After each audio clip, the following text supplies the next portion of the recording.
Luncur ke TKP. Siap, 86.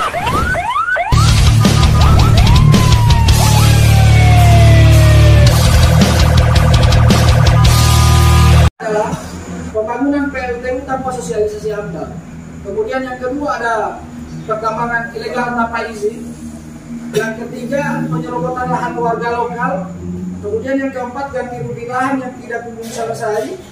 Ketua Gerakan Masyarakat Kawasan Industri, Wajir, bersama seluruh masyarakat Kabupaten Morowali, tokoh masyarakat, dan tokoh pemuda, diketahui kompak menyuarakan tuntutan bersama terhadap perusahaan.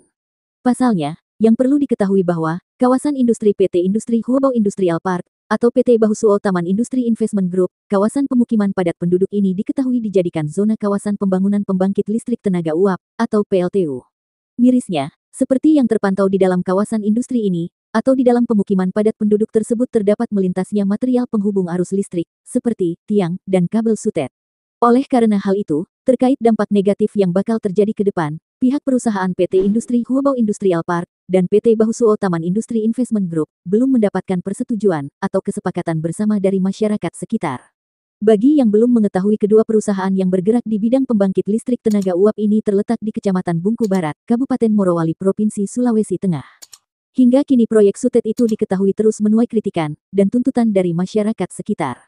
Guna untuk meminimalisir tindakan perusahaan ini, Ketua Gerakan Masyarakat Kawasan Industri, Wajir menuturkan bahwa, masyarakat yang tergabung di dalam beberapa desa di Kecamatan Bungku Barat, diantaranya seperti masyarakat Desa Topogaro, masyarakat Desa Ambunu, masyarakat Desa Tondo, dan masyarakat Desa Wata, menggelar pertemuan di Desa Wata pada hari Sabtu kemarin, tanggal 6 Januari tahun 2024. Masih dalam pertemuan itu, Wajir memetakan, masyarakat yang berada di lingkar kawasan yang menjadi dampak, seperti Desa Pebotoa, tidak termasuk ke dalam wilayah kawasan industri. Sementara menurut Wajir, setelah dilakukan pemeriksaan ternyata di dalam data yang dikantonginya saat ini, desa ini merupakan salah satu desa penerima dampak.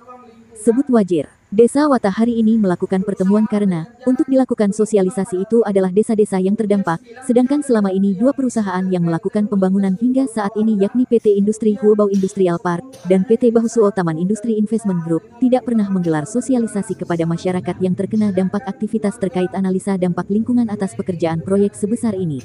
Yang menjadi pertanyaan besar adalah, mengapa Desa Pebotoa bisa menerima kompensasi dampak? Sementara pihak perusahaan pernah menggelar sosialisasi analisa dampak lingkungan di sana, tanya Wajir melalui media ini. Malam ini kita membuat kesepakatan yang akan kita lakukan secara paksa, bukan untuk memaksakan pihak perusahaan, akan tetapi mereka harus bertanggung jawab. Tegas Wajir. Dibeberkan Wajir, ada 17 poin yang harus dipertanggungjawabkan oleh pihak perusahaan tersebut. Pertama, pembangunan lokasi PLTU tanpa sosialisasi analisa mengenai dampak lingkungan, atau AMDAL. Kedua, pertambangan dugaan sementara pertambangan tersebut diduga ilegal, atau tanpa izin. Ketiga, penyerobotan lahan warga lokal. 4. Ganti rugi lahan yang tak kunjung selesai. Kelima, pengerusakan fasilitas lingkaran masyarakat nelayan tanpa ganti rugi. Keenam, pemutusan kontrak kerja, dan pemutusan hubungan kerja, bagi warga lokal secara sepihak. Ketujuh, menutup ruang bagi perusahaan lokal. 8. Tidak adanya perencanaan yang baik dari pihak perusahaan tentang tata ruang lingkungan perusahaan dengan pemukiman padat penduduk. 9. Kabel sutet PLTU melintas di rumah warga. 10. Adanya kegiatan buruk dari perusahaan yakni, mendatangkan warga asing dari Cina. 11. Diduga menganaktirikan warga negara Indonesia. 12. Belum ada kejelasan mengenai kompensasi kepada masyarakat yang terkena dampak. 13. Segera merelokasi, dan menyelesaikan masalah ganti rugi rumah warga yang dilintasi kabel, dan tiang sutet PLTU. 14. Wajib ganti rugi, dan merelokasi rumah masyarakat yang berdekatan dengan PLTU guna menghindari bahaya radiasi. 15. Perusahaan PT IHIP dan PT BTIG diduga tidak menerima karyawan security lokal, seakan ingin mengadu masyarakat lokal dengan orang dari luar daerah. Mendesak PT IHIP, atau PT BTIG untuk memperlihatkan izin analisa dampak lalu lintas nasional. 17. PT IHIP atau PT BTIG segera mengganti rugi petani rumput laut di Desa Pebotoa.